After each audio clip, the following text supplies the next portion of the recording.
Very good morning to all of you. Well, आज हम लोग नया चैप्टर शुरू करने जा रहे हैं, चैप्टर नंबर 3 और unit number 2। Unit number 2, chapter number 3 का हमारा जो नाम है दैट इज करंट इलेक्ट्रिसिटी। क्या? Current electricity. Boss, unit number 1, unit number 1 में हमने जो पढ़ा था, यूनिट का नाम था इलेक्ट्रोस्टैटिक्स। वहां पर जो चार्ज हुआ करता था वो हमेशा किसी एक जगह पर रखा ही हुआ करता था, मूव नहीं करता था, राइट? यानी चार्ज जो होता था वो स्टेशनरी पोजीशन में होता था। अब हम लोग यूनिट नंबर 2 स्टडी करने जा रहे हैं। यहां पर हम चार्जेस के मोशन को स्टडी करेंगे। क्लियर? मोशन ऑफ चार्ज को ही हम लोग करंट बोलते हैं। क्लियर? क्या बोलते हैं? करंट। यानी हमने यूनिट नंबर 1 में चार्ज जब भी देखा हमेशा स्टैटिक पोजीशन में देखा, रेस्ट पोजीशन में देखा। अब हम करंट इलेक्ट्रिसिटी को स्टडी करने जा रहे हैं जहां पर चार्ज मोशन में आएगा, राइट? यानी अब चार्ज काय में आ गया है? मोशन में है, यूनिट नंबर 2 से। तो इस यूनिट में चैप्टर नंबर 3 जो है जिसका नाम है करंट इलेक्ट्रिसिटी, इसका सबसे पहला क्वेश्चन आप लोगों के सामने जो है that is define current. Clear? सबके पास नोट्स है, ऐसी उम्मीद करता हूं। तो पहला क्वेश्चन है हम लोग के सामने, डिफाइन करंट। तो इससे पहले कि मैं करंट की बात करूं, चैप्टर 1 पढ़ाया था मैंने, और चैप्टर 1 में मैंने आपको एक रिलेशन बताया था, Q बराबर IT। चैप्टर 1 में बताई थी, समझ में आई थी? ठीक है, Q बराबर IT। T को अगर नीचे ले आऊंगा यहां पर तो I बराबर क्या हो जाएगा? Q upon T। I is equal to Q upon T। I क्यों थी? तो I बराबर Q अपॉन T। चूतिया बनती है पर काम बनता है। क्लियर? I क्यों थी? तो I बराबर Q अपॉन T। Q यहां पर चार्ज है, what is the unit of charge? Coulomb. T time है, what is the unit of time? Second. किसी ने पूछा करंट का यूनिट क्या है, तो कूलम पर सेकेंड। क्या यूनिट है? Coulomb per second. इसके अलावा इसका एक दूसरा यूनिट होता है डायरेक्ट, दैट इज एम्पियर। पढ़ा है हम लोगों ने 11th में, फंडामेंटल यूनिट है।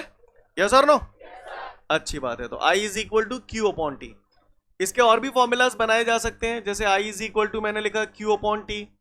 आप लोगों ने चैप्टर 1 में law of quantization of charge पढ़ा था, Q is equal to NE, right? तो Q की जगह NE लगा दूंगा तो ये फॉर्मूला ऐसे भी लिखा जा सकता है। बोलो भैया, यस और नो? डिफरेंशियल के फॉर्म में इस फॉर्मूले को लिखना है तो डिफरेंशियल के फॉर्म में भी लिख सकते हैं, dQ अपॉन dt। तो जो मैं बोल रहा हूं आपको पल्ले पड़ रहा है? सीन क्लियर है? ज्यादा उम्मीद नहीं है, लेकिन फॉर्मूला याद रहेगा, I बराबर Q अपॉन T। चलो, तो मुझसे पूछ रहा है डिफाइन करंट, करंट की डेफिनेशन पूछ रहा है।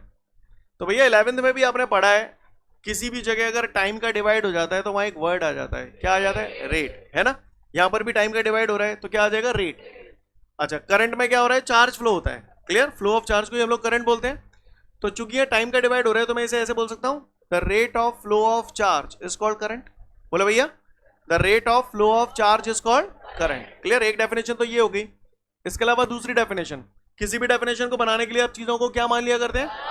1। अगर मैं T बराबर 1 सेकेंड रख दूं तो I is equal to Q। Clear है? Q क्या है? चार्ज क्या करता है? फ्लो होता है। काय में फ्लो होता है? कंडक्टर में। क्लियर? कंडक्टर के अंदर चार्ज फ्लो हो रहा है, कितने टाइम में हो रहा है? 1 सेकेंड में। The charge which is flowing through a conductor in 1 second is called current. Clear? The charge which is flowing through a conductor in 1 second is called current. Or you can say current is equal to the charge which is flowing through a conductor in 1 second. Current की value charge के बराबर होती है जो किसी conductor से 1 second में बहता है। I hope you understand. पढ़ना है, समझना है, अपनी लैंग्वेज में लिखना है। समझ पा रहे हैं? रट्टा लगाने की जरूरत नहीं है। क्लियर? ओके? तो किसी ने पूछ लिया करंट क्या होता है तो बोल देंगे the rate of flow of charge is called current. Or you can say charge flowing through a conductor in 1 second is called current. Clear? The ratio of charge and time is called current. सब current ही है। Clear है? Current जो है ये एक scalar quantity है। Actually ये एक एक्सेप्शन है, अपवाद है। मैं आपको बताऊं, आप लोगों ने 11th में पढ़ा है कि वो क्वांटिटी जिसमें मैग्नीट्यूड और डायरेक्शन दोनों होते हैं वो वेक्टर क्वांटिटी होती है, और जिनमें केवल मैग्नीट्यूड होता है डायरेक्शन नहीं होती वो स्केलर क्वांटिटी होती है। लेकिन करंट एक ऐसी क्वांटिटी है जिसमें मैग्नीट्यूड भी होता है, डायरेक्शन भी होती है, इसके बावजूद भी हम लोग इसे स्केलर क्वांटिटी बोलते हैं, वेक्टर नहीं बोलते हैं। ऐसा इसलिए है क्योंकि करंट जो होता है वो वेक्टर अलजेब्रा के सभी लॉस को फॉलो नहीं करता है, इस वजह से हम लोग बोलते हैं current is a scalar quantity. Got my point everyone? Scene clear है सभी को? तो किसी ने पूछा करंट कैसी क्वांटिटी है? Scalar quantity.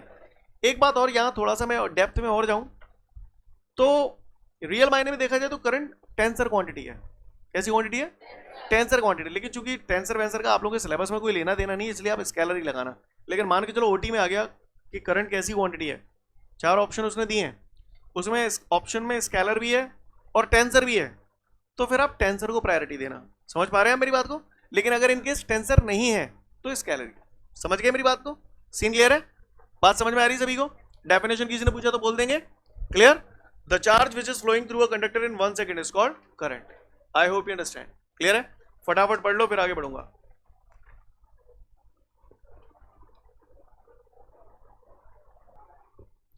इसके बाद हमारे को एक नोट दिया गया है, और ये नोट मैं आपको वैसे तो ऑलरेडी बता चुका हूं चैप्टर 2 में। पहले आप बताओ, पॉजिटिव चार्ज अगर ऐसे जाएंगे तो करंट कैसे जाएगा? पॉजिटिव चार्ज ऐसे जाएंगे तो करंट, और नेगेटिव चार्ज ऐसे जाएंगे तो करंट। हाँ ऐसे। क्लियर? बता चुका हूं मैंने आपको चैप्टर 2 में ही बताया था कि करंट की जो डायरेक्शन होती है वो हमेशा पॉजिटिव चार्ज की डायरेक्शन में होती है और नेगेटिव चार्ज के। हाँ पता है ना आप सभी को? तो पॉजिटिव चार्ज अगर मान के चलो ऐसे जा रहा है तो करंट की डायरेक्शन किस तरफ बनाओगे? ऐसे बनाओगे। और अगर मान के चलो नेगेटिव चार्ज अगर ऐसे जा रहा है तो करंट कैसे बनाओगे? हाँ तो करंट की डायरेक्शन ऐसे आएगी। सीन क्लियर है ना सभी को? कोई दिक्कत? सब बता चुका हूँ चैप्टर 2 में ऑलरेडी। क्लियर? यहाँ यही कहना चाह रहा हूँ, दोबारा बोल दिया है बस, कि करंट की जो डायरेक्शन होती है वो हमेशा पॉजिटिव चार्ज की डायरेक्शन में होती है और नेगेटिव चार्ज की हमेशा अपोजिट होती है। सीन क्लियर है सभी को? कोई दिक्कत? पढ़ लो नोट फिर आगे बढ़ूंगा।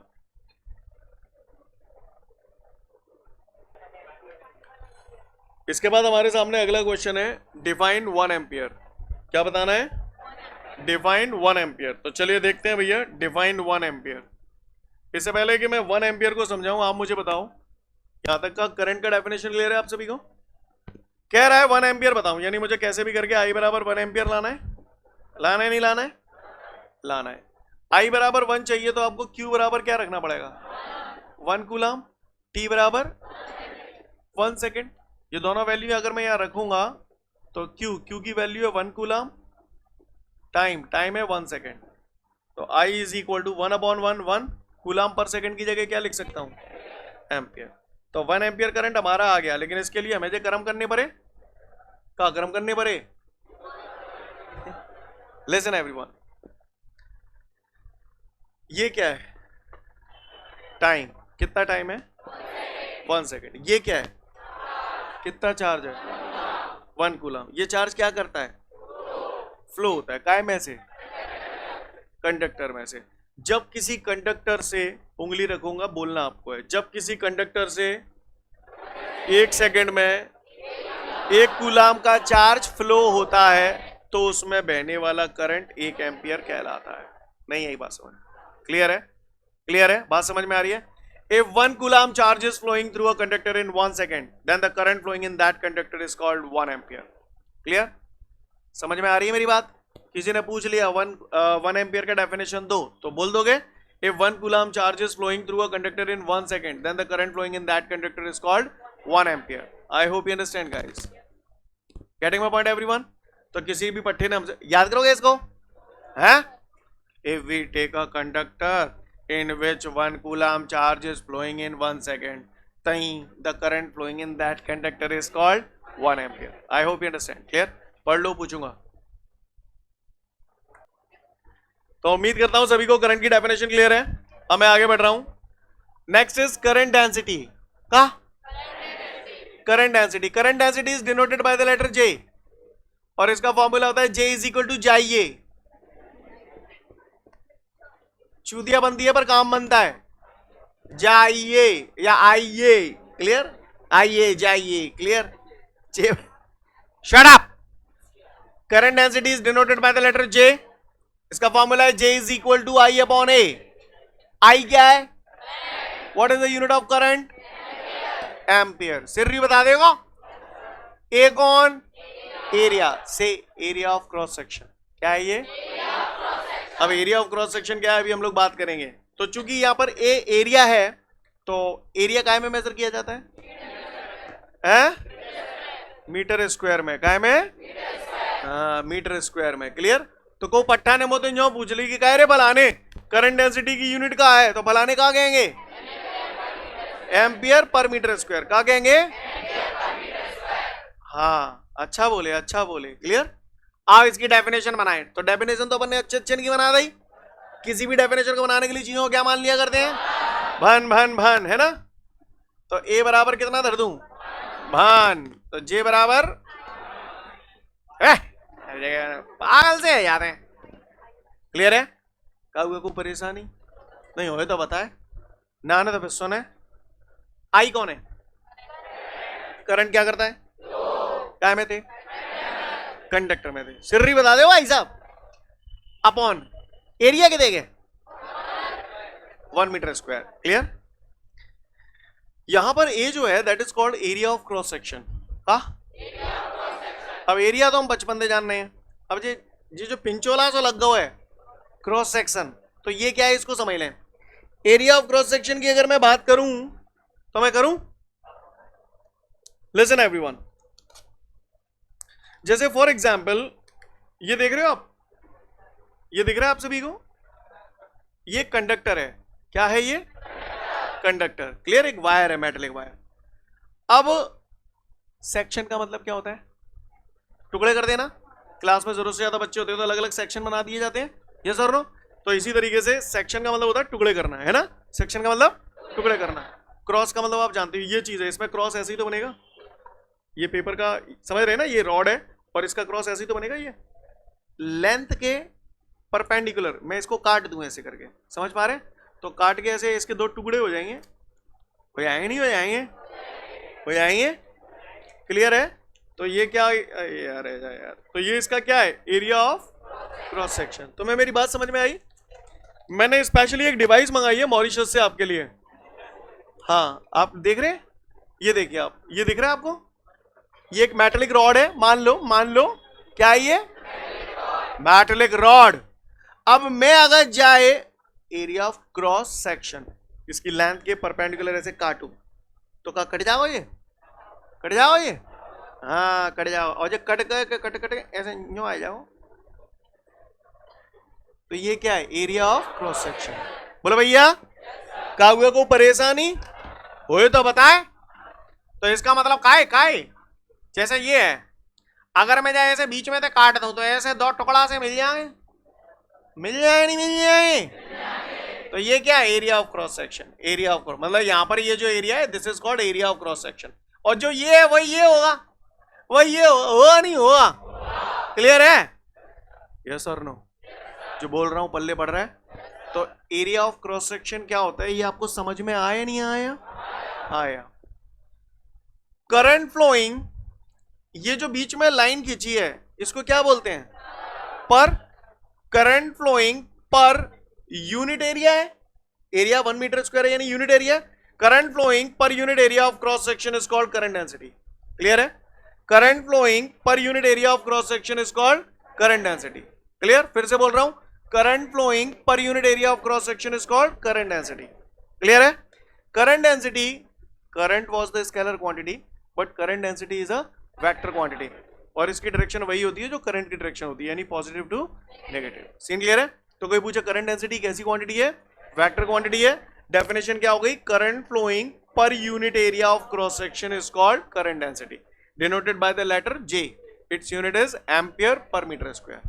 सीन क्लियर है, कर पाएंगे, पढ़ लो फिर आगे बढ़ेंगे।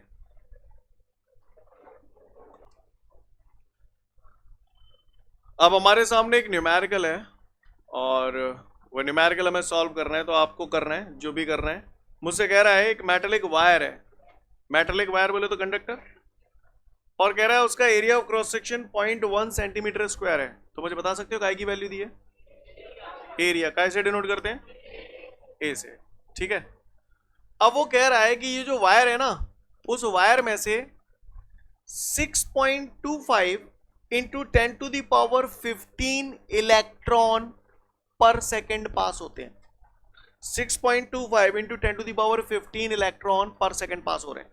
तो आप मुझे बताओ ये क्या दे रहा है, 6.25 इंटू 10⁻15 इलेक्ट्रॉन क्या दे रहा है, एन दे रहा है, नंबर ऑफ इलेक्ट्रॉन। एक गली में थे 5 लोग पास है रहे हैं, तो क्या है, नंबर ऑफ पर्सन ही तो दे रहा है। ऐसे कह रहा है कंडक्टर में से 6.25 इंटू 10⁻15 इलेक्ट्रॉन पास हो रहे हैं, यानी नंबर ऑफ इलेक्ट्रॉन दे रहा है। बोलो भैया, नंबर ऑफ इलेक्ट्रॉन और पर सेकंड, यानी 1 सेकंड में पास हो रहे हैं, यानी अपॉन क्या कर रहा है, टाइम का। यानी 6.25 into 10 to the power 15 electron per second. कहानी समझ में आ रही है आपको? सीन क्लियर है? तो कह रहा है calculate the amount of current which is flowing through a conductor. तो calculate the amount of current यानी क्या निकालना है? आई। करंट को आई से डिनोट करते हैं। फिर आगे ये भी कह रहा है also calculate the current density जी। तो जे भी कैलकुलेट करना है और पट्टन ने ई की वैल्यू दी है। भला इंसान है जो दे रहा है तुमको ये वैल्यू भी। वैसे तो तुम्हें याद नहीं थी ना ये टिंडे शकल दिख रही है, याद है। एरिया कितने दे रहे हो? 0.1 सेंटीमीटर स्क्वायर। इसको चिपकाओ पहले। तो गौर से देखिएगा, थोड़ा प्लॉट छोटा पड़ेगा यहाँ पे। लिसन एवरीवन, एरिया कितना दे रहा है हमको? 0.1 सेंटीमीटर स्क्वायर। तो चलिए देखते हैं इसको। एरिया उसने दिया है 0.1 सेंटीमीटर स्क्वायर। तो A is equal to 0.1 square metre as it is. बताओ भैया सेंटी। शाबाश, बहुत ऊपर जाओगे तुम लोग, बहुत ऊपर जाओगे। तो A बराबर 0.1 ब्रैकेट खोलूंगा 10 की पावर -2 का स्क्वायर करूंगा तो -4 और मीटर को भी खोलूंगा तो ये मीटर स्क्वायर। जो स्टेप किया पल्ले पड़ा। चलो भैया लगा, फिर करंट निकालना। करंट का फॉर्मूला बताओ। I बराबर Q अपॉन T। ना Q को पता है ना T को हिल्लो है, पर पट्ठन ने एन दी है तो Q बराबर एन ही पढ़े नहीं पढ़े एन ही अपॉन T। काहुए को परेशानी आंटी वैल्यू दी है यस और नो? तो एन अपॉन टी की जगह मैंने क्या रख दिया? 6.25 इंटू 10 टू दी पावर 15। ई वैसे तो हमको पता था पर भाई ने दिया है तो धर लो। 1.6 into 10 to the power. Clear है? टी तो जा चुका है, ये पूरा एन अपॉन टी की तो वैल्यू है। बात समझ गए सब लोग? अब तक अल्लो है, अल्लो है नहीं अल्लो है? कितना है बोले पहला आंसर? अभी बोले 10 की पावर -3 एम्पियर। तो ये हमारा करंट का वैल्यू आ गया। अब आप बताओ भैया करंट डेंसिटी कैसे निकालूं?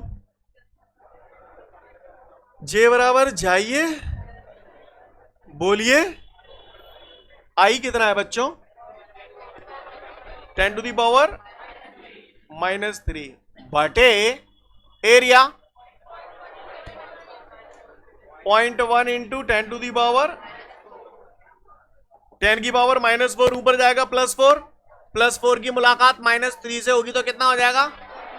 केवल 10 लिख दूं? बोले भैया बुरा तो ना लहरों को हुए लगे लग जाए मैं कर दूंगा मैं। अपॉन क्या बचा? डेसिमल हटेगा, डेसिमल के बाद एक डिजिट है तो एक जीरो पड़ जाएगा। तो J is equal to 100 ampere per metre square. यार मेरे को सब समझ में आ गया, जे नहीं समझ में आ रहा जी एम्पियर पर मीटर स्क्वायर कहां से रख देते हैं? हाँ क्लियर है ना सभी को? बताओ एम्पियर कहां से आया? करंट से। एरिया है तो मीटर स्क्वायर। सीन क्लियर है? एक बात मैं आप लोगों को बहुत क्लियर बता दूं, सुन ले पहले। सब लोग कर लेते हैं सवाल को अगर मैं घर से करके लाने के लिए देता। क्लियर? सब लोग कर लेते, मुझे मालूम है। 99.99% बच्चे जो ब्लंडर करते हैं, जो सबसे बड़ा मिस्टेक करते हैं, वो क्या करते हैं इस बात को समझ लें। जैसे ही एरिया देता है 0.1 सेंटीमीटर स्क्वायर तो बच्चे उसे क्या करते हैं? ऐसे लिख आते हैं। जो गलती करते हैं ज्यादातर बच्चे, एरिया 0.1 सेंटीमीटर स्क्वायर तो 0.1 सेंटीमीटर स्क्वायर उनको ऐसे लिखने की आदत होती है। क्लियर? ऐसे लिख देते हैं और फिर गलती क्या करते हैं, फिर उन्हें ये भी मालूम है बदलना है तो बदल भी देते हैं। 0.1 सेंटी होता है 10 की पावर -2 और ये मीटर स्क्वायर, बस। और यही वाट लग जाती है। समझ गए? सेंटीमीटर स्क्वायर लिखने का सही तरीका, हालांकि ठीक है चलन में ट्रेंड में हम लोग लिख भी देते हैं, सामने वाला नंबर भी नहीं काटता, लेकिन बात अगर सही और गलत की आ जाए, बात 99 और 100 के बीच में अटक रही है, रैंकर्स की अटक रही है, तो काट देगा इसको गलत है ये। This is the right way centimetre square लिखने का। यहां से सेंटी का स्क्वायर नहीं हो रहा है, लेकिन यहां से सेंटी का स्क्वायर हो रहा है। Got my point everyone? इसी वजह से फर्क आ रहा है आंसर में। सीन क्लियर है सभी को? तो ज्यादातर बच्चे इस टाइप की मिस्टेक करते हैं, तुम भी करके आना है? चलो फटाफट नोट डाउन कर लो फिर आगे बढ़ूंगा।